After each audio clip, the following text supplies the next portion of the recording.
मैं पूछना चाहता हूं कि आज बांग्लादेश में हिंदुओं का খেলার মাঠে রাজনীতি টেনে নিকৃষ্টতম উদাহরণ তৈরি করল ভারত। বাংলাদেশের সঙ্গে সম্পর্ক শীতল হওয়ার সেই আবহ ক্রিকেটের ময়দানে টেনে আনলো তারা। কয়েক বছর ধরে ইন্ডিয়ান প্রিমিয়ার লিগ আইপিএলে বাংলাদেশের হয়ে একমাত্র প্রতিনিধিত্ব করছেন মুস্তাফিজুর রহমান। তবে বাঁহাতি এই কাটার মাস্টারের আসন্ন আইপিএলে খেলা নিয়ে অনিশ্চয়তা তৈরি হয়েছে। বেশ কয়েকদিন ধরে বাংলাদেশি ক্রিকেটারদের নিষিদ্ধ করার দাবিতে আন্দোলন করে আসছে ভারতের কট্টর হিন্দুত্ববাদী কয়েকটি সংগঠন, যার প্রতিক্রিয়ায় এবার মুস্তাফিজকে কলকাতা নাইট রাইডার্সের স্কোয়াড থেকে বাদ দেওয়ার নির্দেশনা দিয়েছে ভারতীয় ক্রিকেট বোর্ড বিসিসিআই। মুস্তাফিজকে দলে নেয়ায় কলকাতার মালিক শাহরুখ খানকে আক্রমণ করে কথা বলছিলেন ভারতের অনেকেই। শাহরুখকে সরাসরি দেশদ্রোহী আখ্যা দিয়েছেন ভারতীয় জনতা পার্টি বিজেপি উত্তরপ্রদেশের রাজ্যের নেতা সঙ্গীত সোম। ভারতে পা রাখলে মুস্তাফিজকে বিমানবন্দর থেকে বের না হতে দেওয়ার হুমকি দিয়েছিলেন তিনি।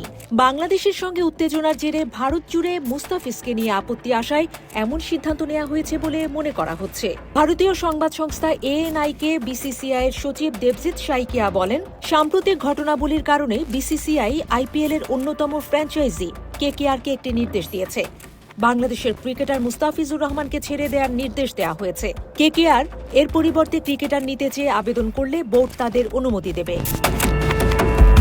কদিন আগে নিলামে চেন্নাই সুপার কিংসের সঙ্গে রীতিমতো যুদ্ধ করে 9 কোটি 20 লাখ রুপিতে বাংলাদেশি পেসার মুস্তাফিজকে দলে নিয়েছিল কলকাতা। কিন্তু নতুন মৌসুমে একটিও বল না করে আইপিএলে মুস্তাফিজের মতো পরীক্ষিত বিদেশি খেলোয়াড়কে হারাতে হলো তাদের। অন্যদিকে শুধু মুস্তাফিজকে আইপিএল থেকে বাদ দিয়েই ক্ষান্ত হচ্ছে না বিসিসিআই। আগামী দিনে শুধু নিরপেক্ষ দেশে আইসিসি প্রতিযোগিতা ছাড়া আর বাংলাদেশের বিরুদ্ধেও ভারত খেলবে না বলেই শোনা গেছে। পাকিস্তানের সঙ্গে যেভাবে দ্বিপাক্ষিক সিরিজ বন্ধ করে দিয়েছে ভারত, বাংলাদেশের ক্ষেত্রেই একই অবস্থান নিতে চলেছে তারা। খুব তাড়াতাড়ি এই সিদ্ধান্তের কথা বিসিবিকে জানিয়ে দেবে বিসিসিআই। তবে এই বছর টি-20 বিশ্বকাপ খেলতে ভারতে যাওয়ার ক্ষেত্রে বাংলাদেশের কোনো রকম সমস্যা হবে না বলেই জানা গেছে। তবে বাংলাদেশ এই বিশ্বকাপ ভারতে গিয়ে খেলতে চাইছে না। বাংলাদেশ সরকারের 2 উপদেষ্টা এরই মধ্যে ভারতের এমন কাণ্ডের নিন্দা জানিয়েছেন। পাল্টা ব্যবস্থা নেয়ার হুঁশিয়ারিও দিয়েছেন ঢাকা। ইন্ডিয়ান এক্সপ্রেসকে বিসিসিআই এর এক কর্মকর্তা বলেন, গত বছরও আমরা বাংলাদেশে যাইনি। টি-20 বিশ্বকাপের ব্যাপারে বলতে পারি, বাংলাদেশ ভারতে এসে নির্বিঘ্নে নিজেদের ম্যাচ খেলতে পারে। ভারতের এমন আচরণের তীব্র নিন্দা জানাচ্ছে ক্রিকেট ভক্তরা।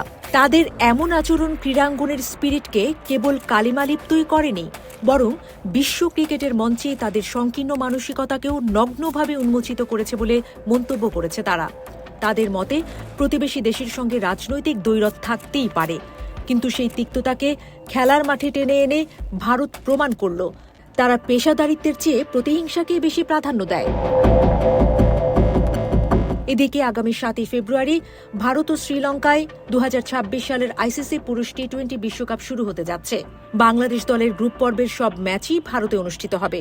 ভারত ও শ্রীলঙ্কা যৌথভাবে এই টুর্নামেন্ট আয়োজন করলেও বাংলাদেশ তাদের প্রথম রাউন্ডের খেলাগুলো কলকাতার ইডেন গার্ডেন্স এবং মুম্বাইয়ের ওয়াংখেড়ে স্টেডিয়ামে খেলবে। এই পরিস্থিতিতে ভারতে বিশ্বকাপ খেলতে যাওয়া বাংলাদেশি ক্রিকেটারদের জন্য নিরাপদ হবে কিনা সেটি নিয়েও প্রশ্ন উঠছে।